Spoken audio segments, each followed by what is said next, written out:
Bonjour à tous, voici maintenant plus de 10 ans que l'un des hommes d'affaires congolais les plus puissants a tiré sa révérence. Mais son aura et sa fortune légendaire ne cessent de rebondir dans le présent de l'histoire des Congolais car il fut l'un des précurseurs de l'entrepreneuriat au Zaïre, actuellement République démocratique du Congo. En dehors de ses multiples réalisations, l'histoire affirme toujours qu'il est le premier à créer la première société d'aviation privée. Installez-vous confortablement car dans cette vidéo, nous allons découvrir qui était vraiment l'homme d'affaires Jeannot Bemba Saolona, découvrir son parcours et connaître l'étendue de sa fortune légendaire. C'est parti!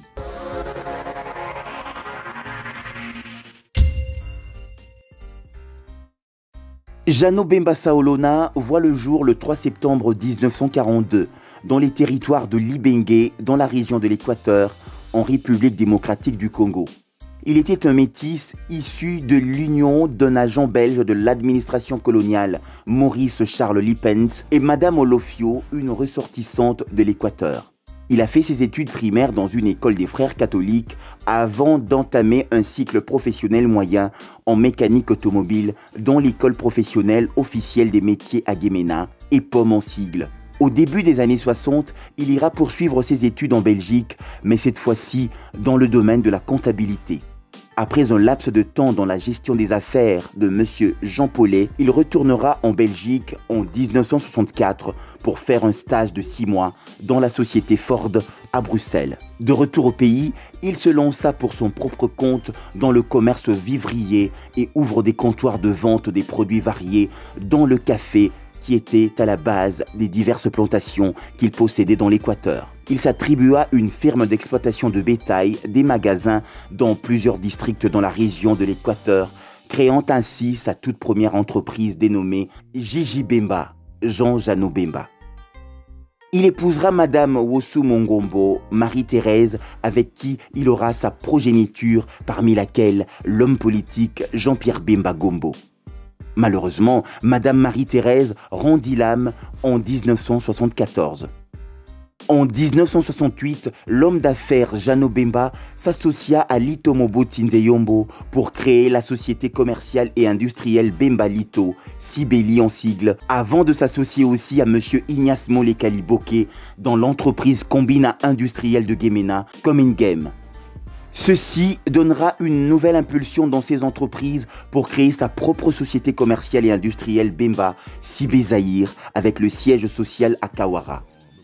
Et la création de Sibé Zaïre est arrivée juste après avoir partagé leur part avec Lito Moboti dans la société Sibeli, permettant à chacun d'évoluer pour son propre compte. Sibé Zaïre avait pour vocation première l'import et l'export des produits manufacturés et alimentaires. Elle se développera dans le transport routier, fluvial et aérien et s'élancera aussi dans l'achat et la vente des minerais, dans le commerce international, dans l'immobilier, dans la communication et dans les produits de luxe. En 1979, une nouvelle extension Sibé Airlift verra le jour et sera la toute première compagnie d'aviation privée du Zaïre avec une flotte composée d'un DC-10, de 2 Boeing 727, 2 Boeing 707, de 6 Fokker F-27, d'un L-130, une version civile de l'avion C-130, de 2 avions DC-6 et d'un Falcon 2000, avion personnel pour le PDG Jeannot Bemba. Toute cette flotte assurait le transport aérien des personnes et des marchandises, tant sur le plan national qu'international. Elle jouissait d'une bonne réputation et avait un bon service de maintenance, un bon confort, un bon service et une bonne relation avec la clientèle, sans oublier la ponctualité pour laquelle elle était connue.